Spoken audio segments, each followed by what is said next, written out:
Batatinha quando nasce? Foi? Tá. Tá. Então, tem um besouro com dois pseudo-olhos nas costas. Então, o próximo palestrante, quando entrar aqui, cuidado para não pagar mico e ele não morde. Bom, então, uma das maiores besteiras que a gente ouve nas firmas é aquele negócio: ninguém é insubstituível, né? De vez em quando a gente tem que agradecer a Júpiter, a todas as divindades, porque surgem pessoas que fazem a diferença na causa, né? Então, no caso, nós temos agora uma máquina de fazer palestras que visita o Brasil inteiro, e meu sonho é, quando eu crescer, quando eu tiver a idade dele, eu quero palestrar tão bem como ele. Então, recebam nosso mestre em Direito e excelente palestrante e paladino, lutador pela causa da liberdade, o Aquaman.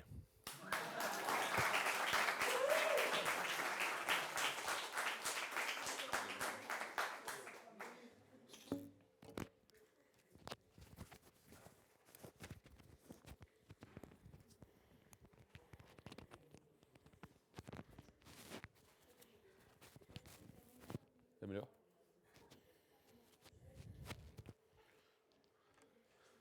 Senhores, bom dia. Bom dia. Prazer voltar aqui. Ontem teve um debate que, obviamente, eu ganhei. Até porque a defesa do Jean era de algo extremamente complicado e difícil.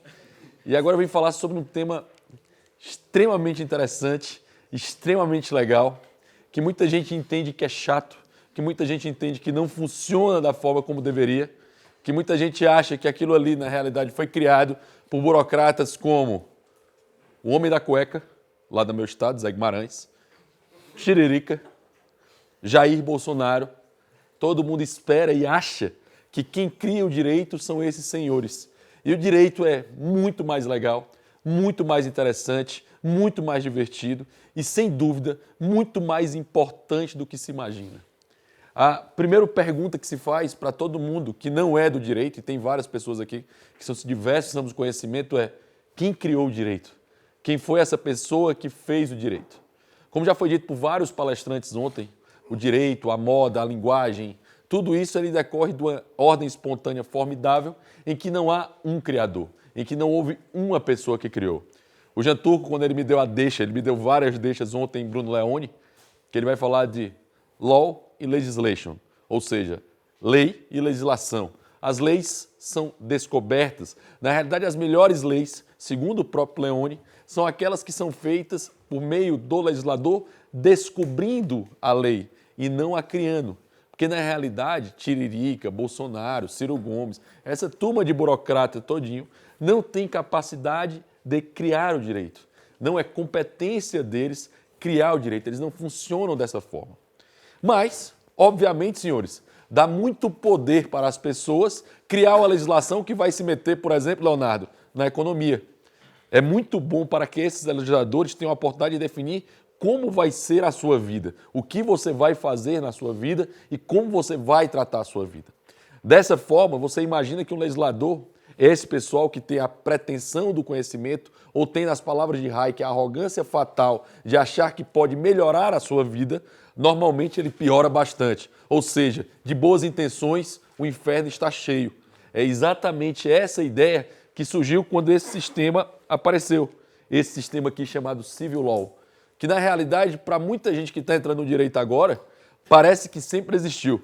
Parece que aquilo ali sempre foi colocado e que na realidade essa ideia de common law é uma ideia estranha. Assim como hoje em dia no direito, você falar sobre naturalismo ou justnaturalismo é um absurdo completo, né? Como se fosse uma magia ou uma mágica, ao mesmo tempo que um legislador que tem a pretensão de criar uma legislação que vai melhorar a vida do Luan é algo formidável. Ou seja, o pessoal acredita que há uma mágica vai resolver a sua vida. A turma do direito vai ouvir isso bastante, e deve ter ouvido durante a faculdade, que para melhorar a vida das pessoas basta criar uma lei. Para tudo se resolve criando uma lei. O Brasil, como o Bruno bem mostrou, tem mais de 5 milhões de legislações sendo feitas todos os dias. Assim, o caminho e o crescimento dela para intervir na vida das pessoas são mais de 5 milhões de normas. A legislação tributária brasileira, municipal, estadual e federal, ela é o maior livro do mundo. Ele tem 2,10 metros de altura e tem quase 8 toneladas. Essa é a realidade brasileira hoje, na pretensão de arrogância fatal de achar que uma legislação, Mário, vai melhorar a sua vida, vai melhorar a minha vida. É interessante esse corte, e isso é importante falar, o mundo inteiro, até 1804, ele caminhava para algo ele funcionava com algo chamado de common law. Ou seja, eu tinha o que você vai ouvir também no direito, o direito costumeiro, o direito consuetudinário, né, o direito dos costumes. E muitas vezes fica difícil para alguém entender isso, que parece, como assim os costumes vão ser validados? Como assim isso funciona? Na realidade, eu tenho um conflito com você, Priscila, e um determinado julgador vai julgar dessa forma. O próximo julgador, ele terá que julgar da mesma forma que o julgador anterior julgou, de forma a respeitar aquele costume estabelecido na sociedade. Porque isso gera algo chamado de previsibilidade jurídica. Ou seja, eu tenho algo que no Brasil não existe, chamado de segurança jurídica. Aqui eu tenho dois empreendedores seriais, né, o Thales e o Fernando. Coitado deles, eu tenho pena. Porque o cara empreender no Brasil é coisa de herói. Porque a insegurança jurídica da regra do jogo mudar a todo momento é absurdo. Mais ou menos em 1946, o Brasil faturava 300 milhões de dólares em cassino. Em cassino. O Brasil movimentava mais de R$1 bilhão em cassino, certo? Era uma profissão regulamentada, ó.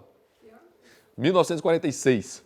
Um genial presidente da República disse que, em nome da família e dos bons costumes, ia proibir cassino em todo o Brasil. E hoje nós só temos um cassino que funciona para toda a coletividade brasileira, chamado Caixa Econômica Federal. É a única que pode ser cassino no Brasil. É a única que pode exercer. Na verdade, o jogo do Brasil não é proibido, ele é monopólio, certo? Essa é a diferença de um para outro, porque aquela brincadeira que a turma fez no poker aqui há 2 dias atrás, para o Brasil, seria crime. Só para ficar claro, não vou dizer quem foi, certo? Tá? Mas a gente fala isso baixo, tá? Então a ideia do common law, ele caminha mais ou menos até o século XIX, e aí um general que tinha uma arrogância fatal, chamado Napoleão, ele cria o primeiro Código Civil, depois de muito tempo, depois de Justiniano ter criado lá em Roma, ele cria o Código Civil francês, 1804. Essa mudança de paradigma, de sair do common law e o legislador criar a lei, e lembro que nesse momento inicial ainda havia muito respeito pela ideia de descobrir a lei. Isso foi se tornando e se empoderando, de forma que as nossas câmaras baixas, né, aqui no Brasil, a Câmara dos Deputados e a Câmara Alta do Senado, criaram leis atrás de leis, em geral, para corrigir uma lei mal feita anteriormente. Para quem leu um dos livros indicados, que é O Caminho da Servidão, se cria uma lei para corrigir um problema, e se cria outra lei para corrigir o problema causado pela segunda lei, e se cria uma terceira lei para corrigir o problema dos outros dois. Exemplo no Brasil, para quem empreende na área de energia, é claro, teve uma senhora, Vilma, que ela foi dizer que ela disse que ia baixar o preço da energia numa canetada. Ela quase quebrou o mercado de energia do Brasil. Hoje nós todos pagamos a energia quase 5 vezes mais do que se pagava antes da pretensão da arrogância fatal daquela senhora decidir numa canetada que ela pode baixar o preço. Existem leis irrevogáveis, né? Lei da oferta, da procura, lei da demanda, lei da gravidade. As leis de relações que funcionam, ou seja, no direito, estabelece relações de direito onde eu tenho convivência entre duas partes. Isso vai acontecer. Essa ideia do common law, no Brasil, ela se perdeu. Na verdade, agora, nesse momento, mais ou menos há 2 anos atrás, em que um Código de Processo Civil surgiu no Brasil, a gente começa a caminhar para o common law. É engraçado que na discussão de ontem, o Jean falou que existem vários institutos que podem ser definidos com relação a questão da tese de integridade. O problema é que o Brasil, quando vai importar institutos, importa mal e porcamente. No direito, vocês vão ouvir algo repetidas vezes, que é uma teoria chamada teoria da reserva do possível. A teoria da reserva do possível, que você já ouviu milhões de vezes, é aquela teoria que diz que você não tem... O Brasil diz, né? Que você não tem capacidade para pagar, mas um dia terá. É basicamente o seguinte, a gente está fazendo uma lei que todo mundo aqui vai ter uma Ferrari. Só o Thales tem, certo? Só o Thales tem. Mas um dia, por conta dessa lei, todos nós teremos uma Ferrari. Esse é o conceito importado do Brasil. O que é que o conceito alemão diz? Princípio básico da economia. Recursos são escassos e as necessidades são infinitas. Ou seja, o recurso será sempre escasso. Não vai ser uma legislação que vai gerar recurso para que isso aconteça. E além do mais, em nome de melhorar a nossa vida, nós tivemos experiências fantásticas no Brasil. Né? Um determinado governante de plantão, em nome da legislação e não da lei, Ele definiu que seria melhor para você ter dentro do seu carro um kit de primeiros socorros. Meu amigo Lucas aqui, ele está com o joelho torcido. Ele está pedindo muito profundamente para todo mundo conseguir colocar o joelho no lugar. Só que ninguém tem capacidade médica aqui nessa sala para fazer isso. É a mesma coisa do kit de primeiros socorros. É algo extremamente inútil. Mas como a Public Choice dá nomezinhos, ela estabelece nomes para funcionar isso, ela vai chamar isso de HandSync. Ou seja, eu vou beneficiar uma classe, alguns amigos do rei, principalmente quem fabricava o kit de primeiros socorros, e vou estabelecer uma lei para que todo brasileiro tenha dentro do seu carro. Não satisfeito com isso, depois de ter cancelado esse absurdo, se criou a obrigação de você ter no seu carro o extintor de incêndio. Vocês todos devem ter visto os bombeiros numa reportagem de televisão, porque tem um extintor de incêndio novo tentando apagar o fogo do carro. Pois é, pretensão do conhecimento, violação à lei, né? E criação de legislation. E por fim, a pior de todas, a mais absurda, a que me dá mais raiva, sem dúvida, a tomada. Porque é revoltante. A decisão de achar que na sua casa, no seu espaço privado, mais privado possível, um burocrata lá de Brasília vai definir o que vai ser usado como tomada no interior do Ceará, numa cidade chamada de Ipaporanga. Certo? Essa é a pretensão da arrogância fatal dessa turma. E essas ideias se estabelecem quando a gente fala de ordens espontâneas, moda, linguagem, economia, direito, são exatamente a que permite que você consiga ter uma evolução do direito, ou seja, do direito com D maiúsculo. Só para ficar claro, Leone, quando vai dividir isso, ele vai falar que legislação é aquilo que vai ser definido para a organização do próprio Estado. Ou seja, o Estado vai ter sua própria organização. Se ele existir, obviamente, ele vai ter a sua forma de se organizar. Assim como essa sociedade que está aqui vai ter a sua forma de organização. Ela é bem mais autogerida que a do Estado e ela é bem mais horizontal do que o Estado, que é muito mais verticalizado em relação a isso. Mas vai haver uma forma de financiamento, de forma de legislação para que isso aconteça. É diferente do direito. É diferente daquilo que é descoberto conforme o conflito tido entre as partes e, a partir daí, o conflito subsequente vai ser julgado com esse. Até o Código de Processo Civil de 2015, nenhum juiz tinha a obrigação de seguir o seu próprio precedente. Olha que coisa absurda. Imagina, Tassi. Imagina, eu estou brigando contigo aqui, certo? Sou teu advogado lá em Fortaleza, estou brigando por ti em determinado caso, e na 5ª Vara Civil da Comarca de Fortaleza, minha cidade, é julgado de uma forma. Você e Fernando, que são os dois que estão empreendendo, olham para mim e dizem: amanhã, Rodrigo, vai ser julgado da mesma forma? O julgamento de amanhã vai ser o mesmo que foi dado por esse mesmo juiz amanhã? O que é que vocês acham? Na realidade brasileira, quando um cliente me pergunta isso, a minha resposta é simplesmente: eu não faço a mínima ideia. Hoje, existem algumas formas de você conseguir anular essa decisão do juiz quando ele viola o seu próprio precedente. Ou seja, alguma racionalidade jurídica começa a existir no sistema. O Brasil, pessoal, ele é dividido em instâncias, como quase todo país do mundo. Você vai ter uma primeira instância, uma instância superior que vai revisar o julgamento da instância inferior, e aqui no Brasil nós vamos ter tribunais superiores. Ou seja, até 2015, antes desse código, os tribunais superiores davam uma definição sobre lei federal, lá o Superior Tribunal de Justiça, o Supremo Tribunal Federal dava um entendimento sobre a Constituição e ninguém era obrigado a cumprir embaixo. Ou seja, nós tínhamos tribunais superiores para inglês ver. Eles julgavam lá em cima e não valia nada para baixo. Hoje, com esse novo código, eles são obrigados a julgarem os tribunais superiores.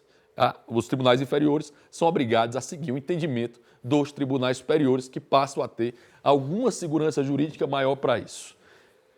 Essa questão do law e legislation tem muita relação com os direitos humanos que eu falei ontem. Como os direitos humanos são vida, liberdade e propriedade, qualquer coisa que violasse isso não poderia ser aplicado como direitos humanos. Ou seja, eu nunca poderia obrigar, o João a pagar algo para a Heloísa. Eu nunca poderia obrigar isso. Não há direito meu em fazer isso.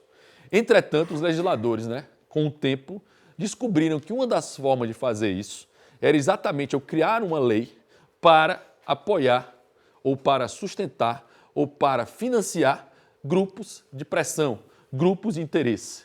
Esses grupos de pressão, de grupo de interesse, surgiram da ideia da legislação em que eu dou prestações positivas no sentido de eu dar moradia, saúde, educação, segurança, todos serviços extremamente caros, e eles são caros exatamente porque eu crio uma legislação em que eu obrigo alguém a pagar algo e simplesmente, em geral, principalmente no setor de segurança e justiça, a barreira de entrada é impossível.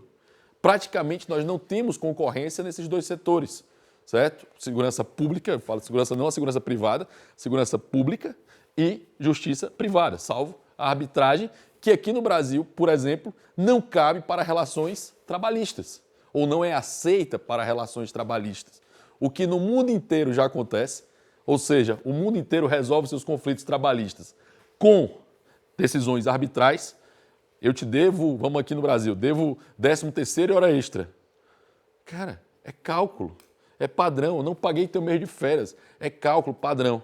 Aí nós criamos no Brasil uma justiça especializada, que é a Justiça do Trabalho, em que essa justiça especializada, ela simplesmente serve para um juiz fazer conta. Para quem já teve a infelicidade de entrar nessa justiça, você vai descobrir que parece um balcão de negócio, certo? Em que o juiz simplesmente faz a conta para funcionar, com a pretensão, a arrogância fatal de achar que está protegendo a vida das pessoas, protegendo o trabalho delas. Quando, na maioria das vezes, aquela legislação e aquela forma que é apresentada beneficia violentamente o Estado e prejudica violentamente o trabalhador. Na verdade, o custo de um trabalhador brasileiro é sempre o dobro. Se o empreendedor aqui paga 1.000 ao empregado, você pode ter certeza que para o empregador brasileiro, ele vai colocar na planilha dele o dobro. De cara. Se você está pagando 1.000 funcionários, você pode ter certeza que para o empregador é 2.000. Se for 2.000, 4.000. Se for 5.000, 10.000. Essa é, infelizmente, a lógica brasileira.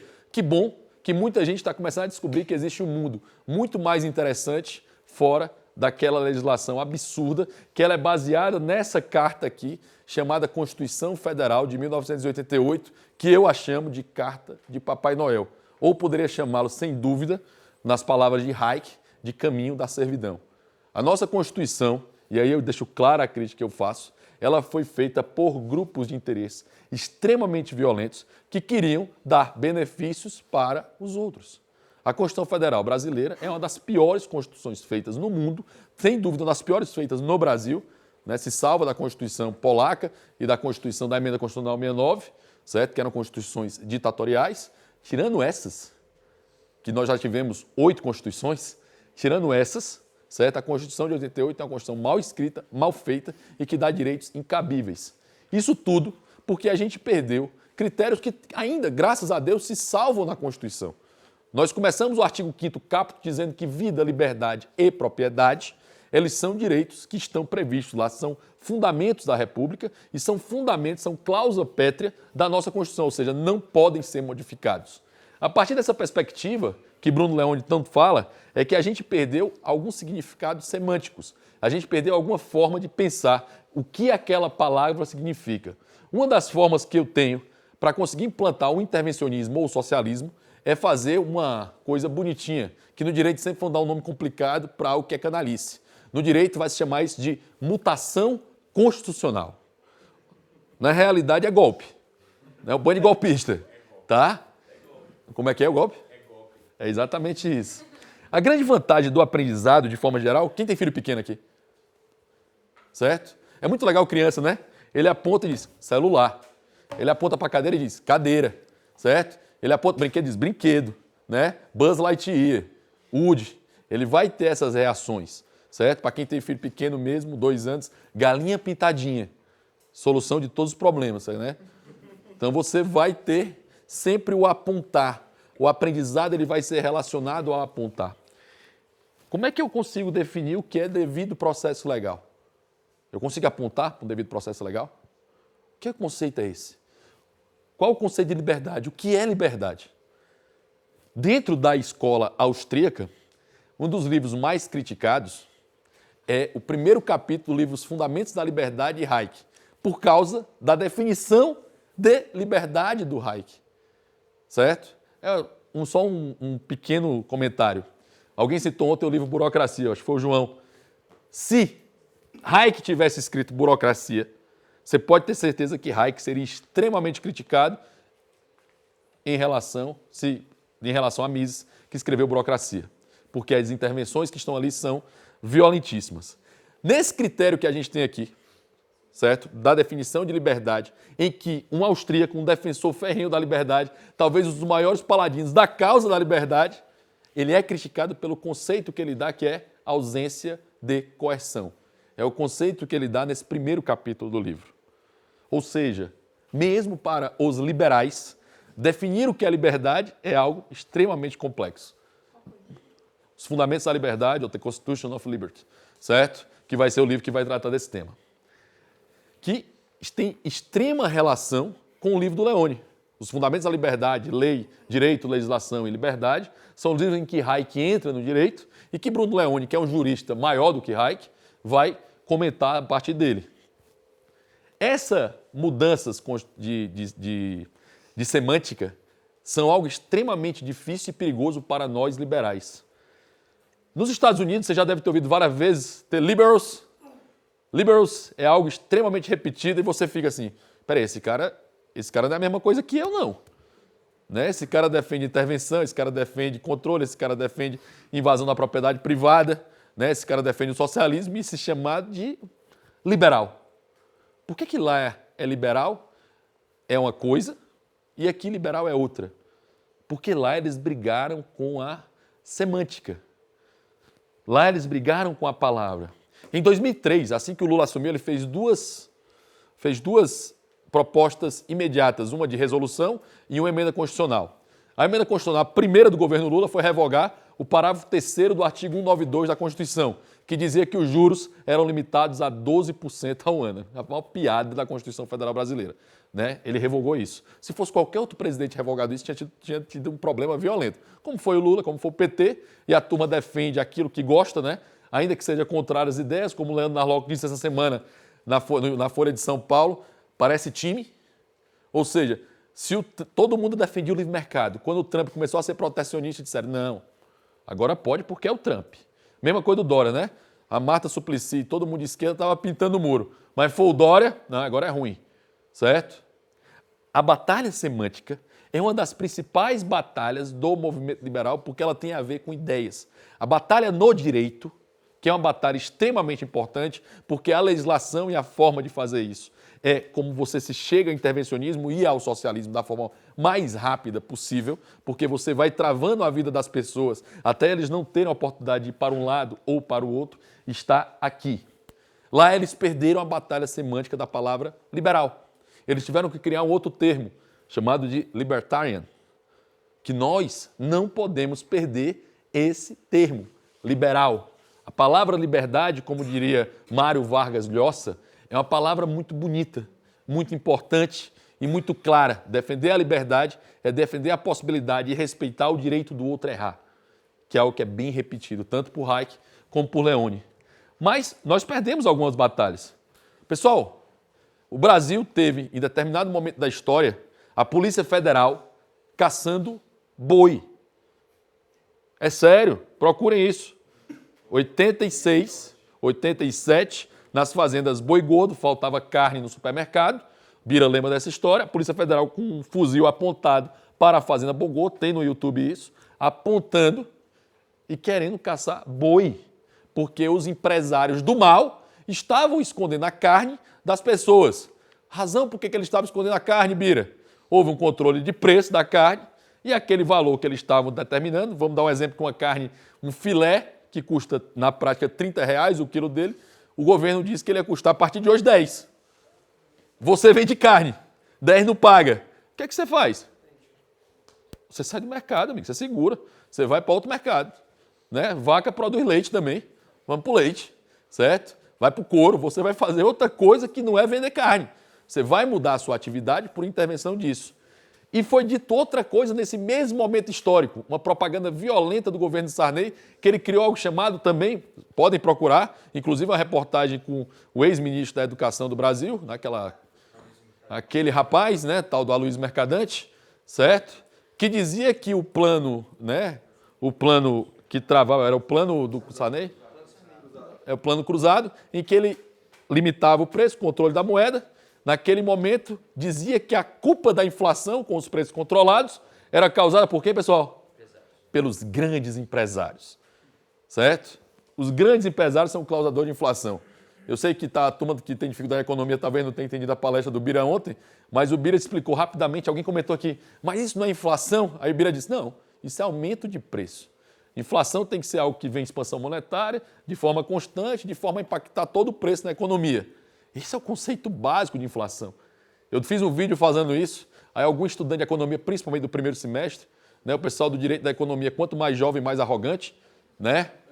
Uma dica sempre do Nelson Rodrigues, né? Envelheçam, é o que vale a pena, certo? E naquele momento o cara disse, mas cadê a inflação endógena, inflação localizada, inflação não sei o quê? Eu disse, amigo, isso é truque semântico. Inflação é expansão monetária. Inflação, para ficar mais claro, é um governo pegando papel, pintando de verde e dizendo que aquilo é moeda. Sem qualquer lastro. Se ele não tiver qualquer âncora cambial, se ele não tiver concorrência de moeda, vai ele sempre ter a oportunidade de pagar o custo dele emitindo moeda. O Brasil, pessoal, viveu das maiores crises inflacionárias da história do mundo durante muito tempo. E a sociedade brasileira não fez nada. Não houve reação nenhuma. Por quê? Porque na cabeça do brasileiro médio, a culpa da inflação não era do governo. A culpa da inflação era do empresário. Briga semântica. Nós perdemos o conceito que está ali. Para eu ter liberdade dentro da lei, porque eu tenho que ter a previsibilidade, o funcionamento dela, eu tenho que entender o que os termos significam para exatamente eu conseguir me contrapor a eles e brigar por eles. Ou todos esses países, todos esses países, União Soviética, Cuba, Venezuela, Coreia do Norte, tinham em sua formação repúblicas democráticas, certo? Porque a democracia é aquela que tem a forma de voto, né? Democracia é a forma de escolher um governante. Em Cuba tem eleição, pessoal. Coincidentemente, 100% dos votos são sempre a mesma pessoa. É igual a eleição do Supremo Tribunal Federal agora. Se fosse cair 20 vezes, ia cair no faquinho, né? É mais ou menos isso que aconteceu. Isso aí vem com a ideia que um cara que não era liberal, mas talvez o maior crítico dos sistemas autoritários, de forma geral, George Orwell, explicou muito bem no livro 1984, a novilíngua ou duplo pensar. Ou seja, eu começo a estabelecer termos diferentes para as coisas que são dessa forma.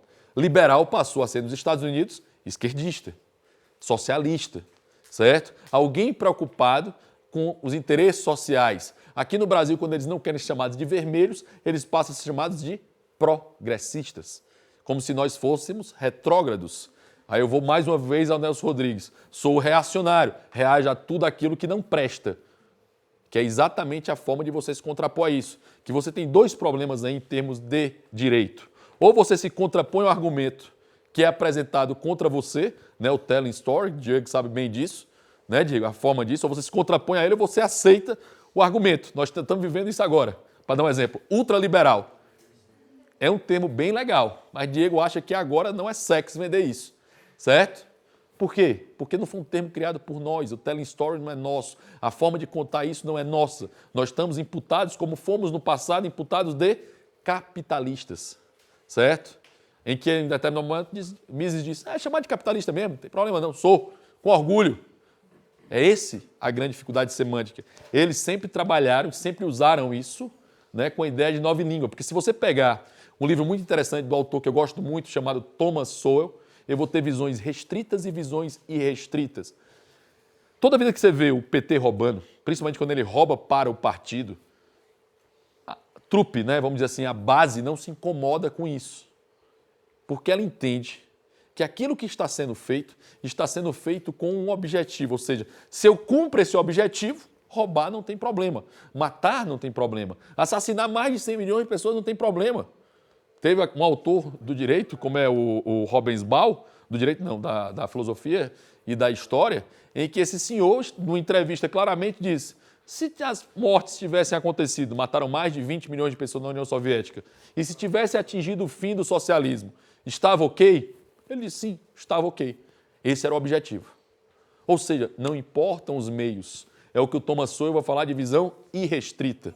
Já nós, liberais, vamos pensar em visão restrita, ou seja, as instituições, vida, liberdade, propriedade, a justiça, a segurança, as instituições, elas vão funcionar de modo a preservar isso. Ou seja, não interessa o fim, interessa a oportunidade de meio para que todas as pessoas consigam chegar ao seu determinado fim particular. Essa briga está muito relacionada a isso.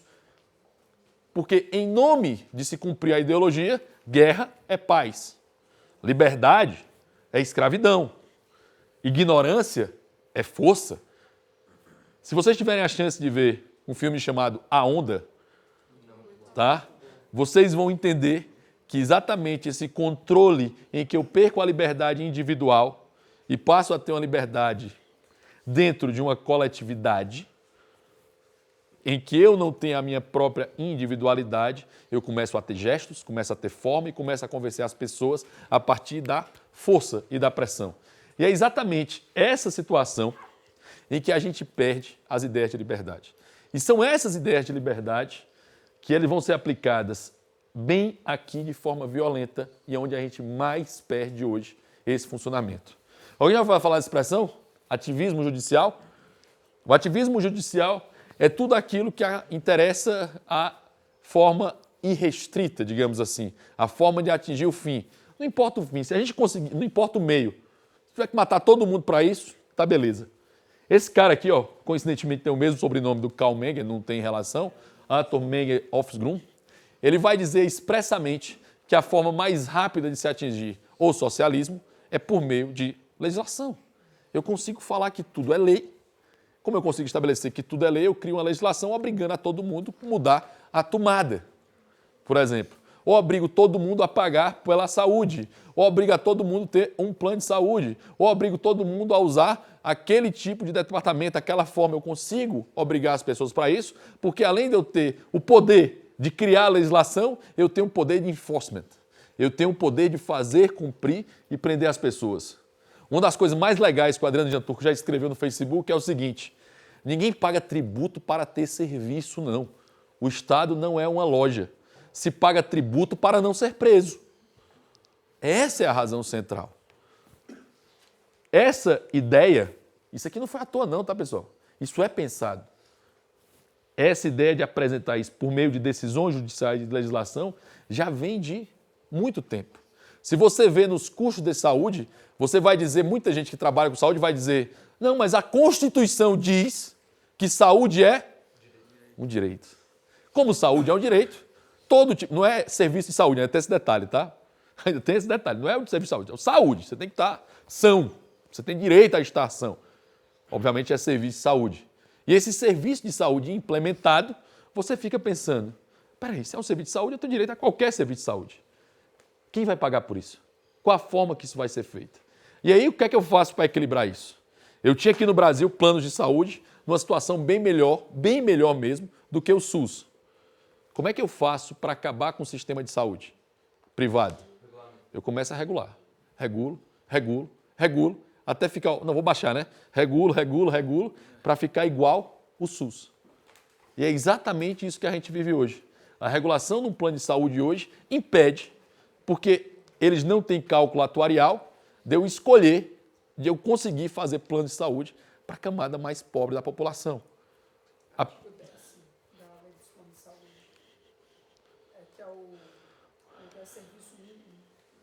Vai estabelecer o serviço mínimo absurdo para estabelecer qual é a forma que os planos de saúde vai cumprir. Isso vai ser muito interessante porque você vai ver várias decisões judiciais em que para uma pessoa é dada uma política pública de R$1 milhão só para ela e para o resto da comunidade todinha vai ser dado R$100 milhões desse mesmo orçamento. Recursos são escassos. Se eu coloco aqui, ele não está ali. Se vocês estão aqui, vocês não estão ali. Trade-offs são feitos todos os dias. E a saúde aqui no Brasil, principalmente aqui no estado de São Paulo, é muito interessante. As pessoas mais ricas entram com mais ação judicial para receber mais benefícios de saúde estatal do que as pessoas mais pobres, principalmente tratamentos que estão em fases experimentais pelo resto do mundo. E, obviamente, se eu pago aqui, eu não recebo lá. Isso é baseado em bondade, em politicamente correto, em discurso bonitinho, vamos salvar as pessoas. Um exemplo claro é, hoje, no Brasil, todas as UTIs, seja hospitais públicos ou privados, estão lotadas, todas elas. Eu aposto em qualquer lugar do Brasil que elas estarão lotadas. E a pergunta que o juiz faz quando o juiz diz, obriga, coloque fulano no leito de hospital. Gestores públicos já fizeram isso, olharam para o juiz, para o oficial de justiça que vai cumprir a ordem e disseram o seguinte, vamos aqui na UTI. Aí ele diz assim, escolha. Como assim escolha? Escolha nessa UTI quem vai morrer. Porque se ele não está aqui, o que sair daqui morre. Ou seja, esse discurso bonitinho que o judiciário muitas vezes usa de salvar as pessoas, na realidade não passa de uma grande piada. O judiciário não salva ninguém. Ele simplesmente tem a função de julgar. Assim como o judiciário trabalhista escreveu uma frase dizendo, nós aqui melhoramos a vida das pessoas. Não, amigo, você não melhora a vida de ninguém. A sua obrigação legal é efetuar um julgamento. Uma pergunta que o Bruno Bodac, que estava aqui ano passado, que foi aquele juiz que deu a decisão do Uber, certo? Muito bom, ele estava aqui no Samba de Coisas passado, ele disse, Rodrigo, mas existe um ativismo bom? Existe uma forma de ativismo bom? Eu sinceramente não sei. Não acho que haja. Talvez a forma de do ativismo não de mudar a semântica, mas de travar o crescimento estatal, sem dúvida. Certo? E eu vou chamar isso mais de ativismo, vou chamar isso do ativismo não no sentido que é trazido aqui, que é mudar a semântica e trazer benefícios que você não poderia ter, mas o ativismo sim no sentido de resistir, no sentido de travar. Eu sempre falei isso, mesmo em campanha política, dizendo que a função de um jurista liberal, de um deputado liberal, de um vereador liberal, de algum agente público liberal, não é melhorar a vida de ninguém, é conter. Conter. Porque só quem pode melhorar a sua própria vida são as pessoas. Tem uma frase que eu gosto muito de um filme chamado O Juiz, que é com Robert Duvall, né, o nosso consigliere, e o filho dele, que é o Homem de Ferro, não vou lembrar o nome dele, Robert Downey Jr., ele está dentro do julgamento e ele diz a seguinte frase, e com ela eu encerro a minha participação aqui. Aqui é um templo em que somente você e mais ninguém é responsável pelos seus atos. O meu objetivo dessa palestra era exatamente esse, entender que eu só tenho liberdade dentro da lei quando eu entender que a minha liberdade, ela caminha ao lado da responsabilidade. Viktor Frankl, no final de um livro dele, ele fala que ao lado da estátua da liberdade dos Estados Unidos, deveria ter o estátua da responsabilidade, exatamente do mesmo tamanho, da mesma forma, e que isso fosse entendido claramente. Você pode fazer tudo que você quiser, desde que você não agrida ninguém, e você deve ser responsável individualmente pelos seus atos, não agredir ninguém. Muito obrigado, senhores.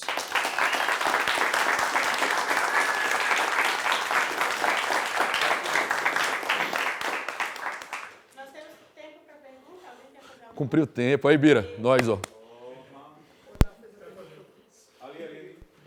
Já respondi, já? Obrigado pela palestra aí. E é o seguinte, uma dúvida que eu sempre fico vamos dizer, na popularização, na publicização das ideias do discurso liberal, é que muitas vezes a gente acaba parecendo simplesmente insensível. Você fala assim, o Estado não tem que fornecer saúde, tem que fornecer educação. Boa, e aí você fica parecendo que você é um escroque, um malvado, exatamente. Muito embora existam outras soluções que a gente possa fornecer para isso. Então, a parte técnica da explicação disso eu até sei. Mas eu queria saber como é que você julga e o que você acha que o discurso liberal poderia fazer para melhorar nesse aspecto. Pô, excelente pergunta. Eu acho que o ponto principal, e acho que a gente tem que ter muito cuidado com isso, primeiro, a gente está no evento A Escola Austríaca, então dei todo o meu fundamento sobre Escola Austríaca. Você tenha certeza que hoje, meu argumento para o grande público, ele é muito mais de bom senso do que esse. Eu vou estabelecer claramente que a iniciativa privada pode fornecer melhores serviços de forma mais adequada e de forma mais barata para a população. E isso já existe. A gente pode dar exemplos. Eu acho que a melhor forma de fazer isso é dar exemplos. Nós temos Doutor Consulta, nós temos o SIM em Fortaleza, nós temos vários equipamentos de saúde hoje que são mais baratos do que o Estado fornece, com melhores qualidades, com melhor resultado.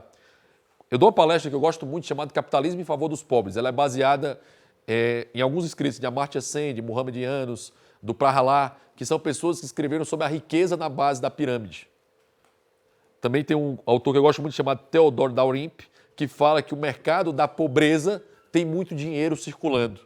Ele escreve isso no livro A Vida na Sarjeta. Ou seja, existem recursos. Pobre quer sair da pobreza. Só quem acha bonito ter pobre da pobreza é esquerdista.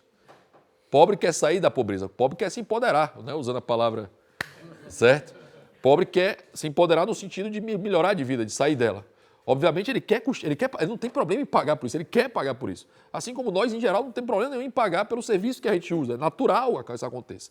O ponto central é, em países mais livres, em países que eu pago menos tributo, em países que eu tenho mais respeito ao contrato, mais respeito à liberdade, mais respeito à propriedade, eu tenho um nível de doação, de solidariedade, de fraternidade voluntária, até porque não existe fraternidade forçada, muito maior do que em países que não têm.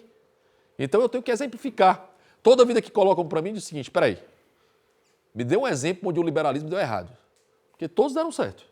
Onde o Estado diminuiu, a vida das pessoas melhorou. Em todos os lugares. Aí o pessoal me pergunta, aonde? Vamos lá. Chile, Coreia do Sul, Singapura, Austrália, Nova Zelândia, Hong Kong. É fácil.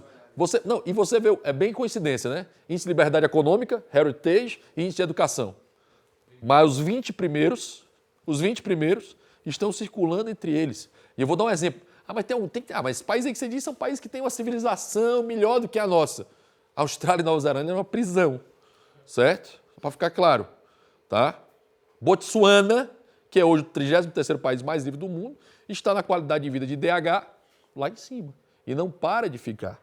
Me dê um exemplo de país socialista que deu certo. Nós temos que inverter o ônus da prova. Amigo, eu estou do lado certo, amigo. Nós não podemos ficar na defensiva de maneira alguma, não. E mais, a gente tem que sempre propor, sempre tentar dar ideia, sempre tentar dar solução. O anti acabou. Não existe mais anti agora. Nós temos uma responsabilidade agora de propor soluções de como o país pode melhorar. Nós temos ontem, eu estava conversando com o Fernando dizendo que o Brasil está aqui. Sempre na mesma momento. Nem é bom, nem é bom demais, nem é ruim demais. Nós temos tudo para subir. Temos todas as condições para isso. Basta que a gente entenda lá um pouquinho no Ney, né, que é a economia institucionalista, lá e por que as nações fracassam, entender que as instituições, institutos funcionam. A escola austríaca é uma escola de pensamento, sim. Isso é uma coisa importante também, só para finalizar o comentário. Mas ela deve sempre conversar com outras escolas. E a gente pode sempre pensar aquilo que é bom de outras escolas. Se é bom no Public Choice ter um nomezinho para ajudar a explicar, a gente vai lá e pesca o nome. Se é bom entender a teoria da captura da escola de Chicago, que o Jean esqueceu de falar sobre isso, eu esqueci de destacar para ele, vamos trazer e capturar isso para a gente. Não vamos perder o conhecimento e se fechar no nosso meio, não. Vamos ampliar. O professor Biratã ontem citou Otávio Bulhões.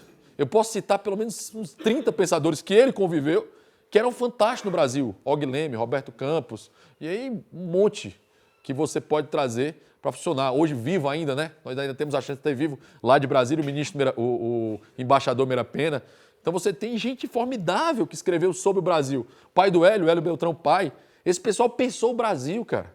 Na realidade, a gente simplesmente deixou de lado a segunda geração dos liberais, caras que pensaram o Brasil, tiveram solução para a sua pergunta. Está lá. É só ir atrás. E a gente tem essa literatura disponível. O problema é que a gente se fecha sempre. E não pode se fechar, infelizmente, se fecha, não deve, mas se fecha nesse mundo que é Hayek, Mises e tal, que é fantástico, porque são pensadores maravilhosos. Mas teve gente que pegou esses caras e disse, no Brasil a solução é essa. O Hélio Beltrão já escrevia, o Donald Sul já escrevia lá atrás, como a gente privatiza o Correio Petrobras, há 30 anos atrás. Ou seja, já tem gente escrevendo sobre isso. Falta a gente resgatar esses caras para isso. Né? Bira faz um papel fenomenal, porque se você começar a conversar com o Bira, por favor, puxem as histórias dele sobre a convivência com ele no Instituto Liberal do Rio de Janeiro, você vai ver como ele teve uma chance formidável de conviver com gente fantástica, que eu sou fã, eu ouço por ele, eu acho formidável ver as histórias. Alguém tem mais uma pergunta? Acho que vou pegar um pouco o gancho da pergunta dele. Acho que um dos maiores contra-argumentos, pelo menos que eu ouço no dia a dia, mas se o Brasil tivesse, comparar principalmente o Brasil com os países nórdicos, né? Se a gente tivesse um welfare state que funcione, a gente ia ter melhores educações, melhores hospitais. Acho que o que eu mais ouço no dia a dia é isso, né? Na verdade, o Estado tem que estar inchado, mas tem que prover serviço de qualidade, que eu acho que é impossível.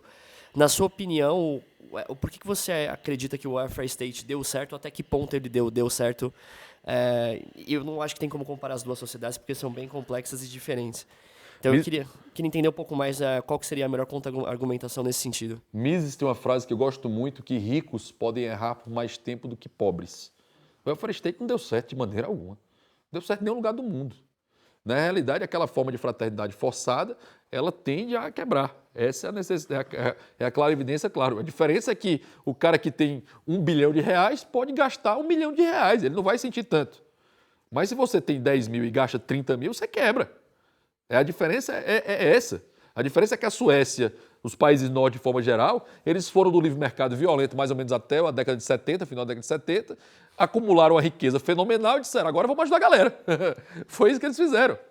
O que eu acho um absurdo, porque o dinheiro deles está diminuindo também. Mas mesmo os países nórdicos, aí uma vírgula importante, e aí é um calcanhar de Aquiles do livre mercado, do liberalismo de forma geral, a tendência no liberalismo é que você arrecade mais, é que as pessoas sejam mais ricas. Então, como o Estado é pequeno, a arrecadação do Estado sobe muito e sobra dinheiro. Então, o cara pode gastar no que ele quiser, ele pode errar por muito mais tempo. Um cara que ganha um salário mínimo pode errar muito menos que você, porque se ele errar, ele quebra. Certo? A razão central é exatamente essa. E lá, só para deixar claro, o Instituto Mises, você pode procurar no Mises lá, vai ter países nórdicos, vai ter uns 50 artigos falando sobre isso, certo? E lá, a única coisa que eles têm de muito errado é a carga tributária. Vida, liberdade, propriedade, respeito a contratos, funcionamento, tudo funciona. Ele só tem carga tributária alta. E carga tributária para pessoa física. Porque para pessoa jurídica é lá embaixo. O Brasil tem uma carga tributária violenta para pessoa física e violenta para pessoa jurídica. Porque aqui empreendedor é tratado como bandido. Certo? Então, essa é uma diferença central. Você pergunta para mim se o welfare state funciona? Não funciona. Ele tende a quebrar. Essa é a possibilidade, é um modelo insustentável. Só que o modelo insustentável para quem tem 1 bilhão ou quem tem 100 bilhões é muito mais sustentável para quem tem 10 milhões. Ou seja, o dinheiro vai acabar mais rápido aqui do que lá. Então eu posso errar por muito mais. Essa frase do Mises é brilhante. Os ricos podem errar por mais tempo do que os mais pobres. Acho que isso define bem a visão sobre isso.